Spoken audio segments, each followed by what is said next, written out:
sponsors, the Mexican Cultural Institute of Los Angeles, which again I'm Twitter director. So thank you again for the we have a chance to sell books and meet the authors and.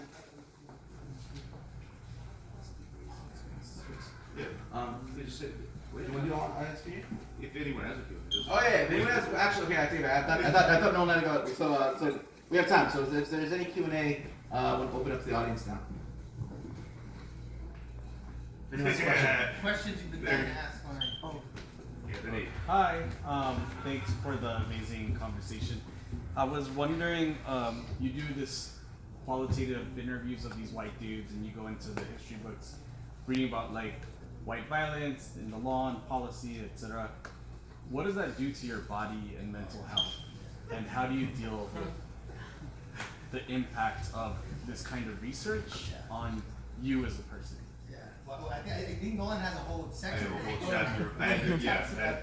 Oh, jeez. Thanks, Anthony. Yeah, actually, as a quick aside, because I talked about the real consequences of this kind of work, or the real consequences of this kind of rhetoric. Anthony and I went to school with Josh Hawley, so it's not just that it's I know, don't get me stinking. I didn't admit it. Jeez. And I thought, anyway, but the part of the difficulty of doing the work is that you're trained as a social scientist to go into just I'm this observer. I'm sitting here trying to engage, get these people to really construct a narrative. Be active listening, take good notes, try to meticulously go through it. The problem is when you get faced with so much racism on a regular basis, it really starts to affect you. And then the problem was that A, that's not in your regular standard textbooks, and B, is part of being, part of the script of being a straight cis man is that you don't really get affected. Oh, how could I get affected? And so what I would do, and it was the stupidest thing in the world, that I would sit there and I would be, like I'd hear this stuff and I would just vent. I'd be walking up and down the halls at UCLA cursing and going, these raggedy mother, da da da da, because I also understood what the consequences were, that these guys were, a university that in no way looks like UCLA, in no way, shape, or form, because I'm supposed to keep that anonymous, little slip there. We'll edit that out as Facebook Live. So what was, after a while, it really started to be difficult even to analyze the narratives, because it was just, that's racist, and that's racist, and I couldn't even see patterns because I was just so filled with rage.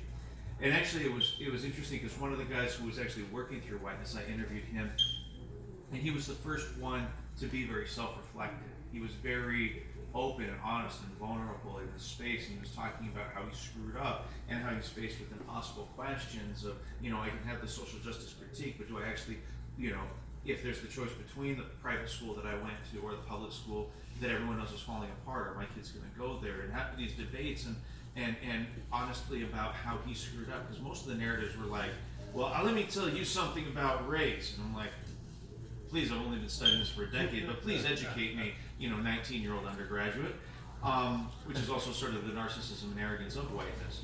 But when he did that, I started to realize, and I was memoing more than I'd ever memoed before, but it wasn't about his thing, it was about how I had allowed myself to get really messed up by listening to this and not processing it. So, instead of filling my pain with tequila, I started processing it with therapy and actually working through and thinking about that this is the racial, I can intellectualize microaggressions until the cows come home.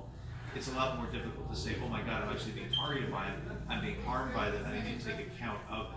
And so it really made me, I had to drop my guard, I had to be vulnerable in much the way that the participant was modeling that for me, and have that as an honest and open dialogue with myself, self-reflection. Because in the absence of that, not only was I emotionally harming myself, but I couldn't even analyze the stuff. I couldn't see the patterns in the data because I was just seeing, all I was seeing was red. Well, actually, all I was seeing was white, but it was white gray. So that was how I processed that.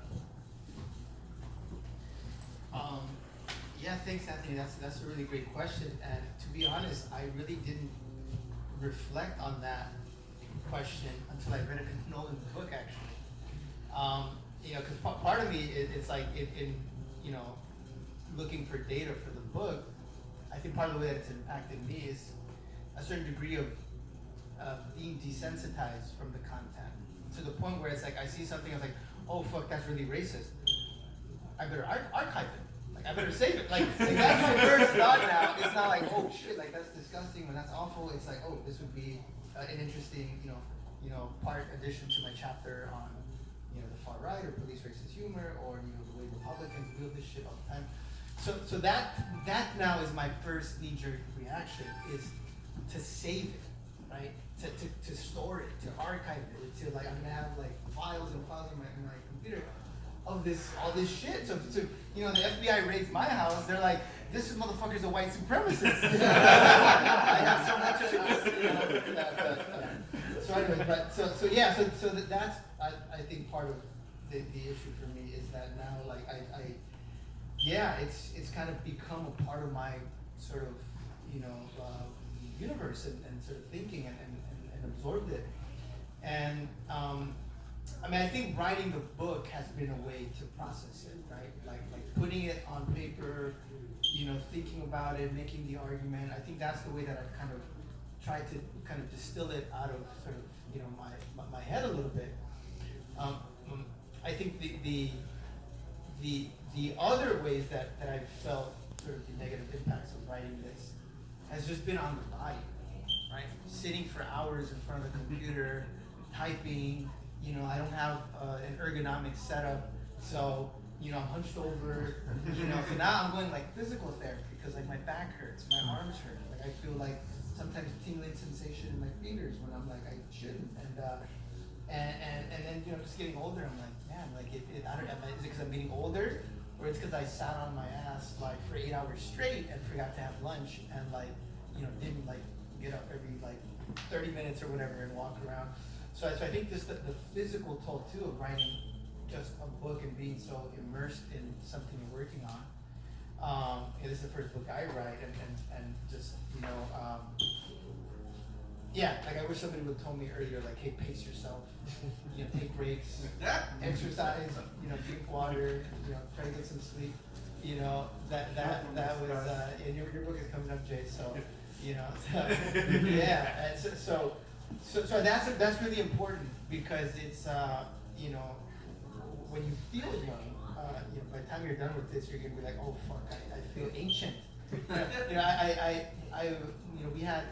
We got COVID at the end of May, after like 2 years of not having it. And my first thought, like after I started getting body aches, like after, having been exposed to somebody, which I didn't know at the time, my first thought wasn't like, oh, should I have COVID? My first thought was like, I'm fucking getting old. Like I sat too much in front of the computer. Like the fog is catching up to me. But I think that's another way to process it too, right? Is trying to have a sense of humor about the kind of work that we do. I think is also important, and that's kind of one of the things that I've kind of realized too with the work is that fundamentally humor can be wielded in different ways, but one of the things that it's done throughout the span of human history is that it's a way that we can process our experiences, right? Process collective and individual experiences with the people who we like to hang around with, right? The unfortunate part is sometimes we like to hang around with, as I talk about in the book, with people who are racist as fuck. But that's not every social circumstance, right? So finding the people who make you feel good, but also, and this is what I'm doing in the book, is trying to have us think about what makes us feel good and why, right? And maybe calling into question, what that process is. Right. So. Wait, did you have a question? Did you have a question? Yeah, but if it's time to go, I'm cool. No, we got. We have time for one more question. Oh, all right, cool. Thank you so much. This is like beautiful, and I'm like learning so much right now. But I'm interested. Your title is White Guys on Campus, and I'm really interested. And also in your book, I am super excited to jump into both of these things. Thinking about the function of gender and masculinity in both of these. And so my question to you, Nolan, is about why you decided on white guys on campus when there are white folk on campus surface, and so I'm just interested in that process. And Raul, I'm thinking about racist humor and thinking about the sort of the masculinity that I feel like is just like sort of like simmering right at the surface, but you haven't like called it up.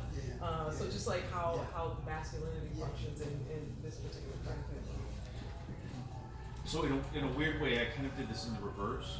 Like, I kind of came to why this was important and the masculinity embedded within white racism on college campuses after I hit a methodological issue. So everyone said, you know, hey, if you're going to try to flip the script, you're going to try to go interview white guys on college campuses, or you're going to try to actually interview white people, they're not going to talk to you. That was, in the early 2000s, that was the general ethos. My advisor said, go ahead, try it. It's not going to work, but go ahead and try it. And I was like, well, okay, cool, thanks. At least you said go ahead and try it. And there was a weird situation where what I thought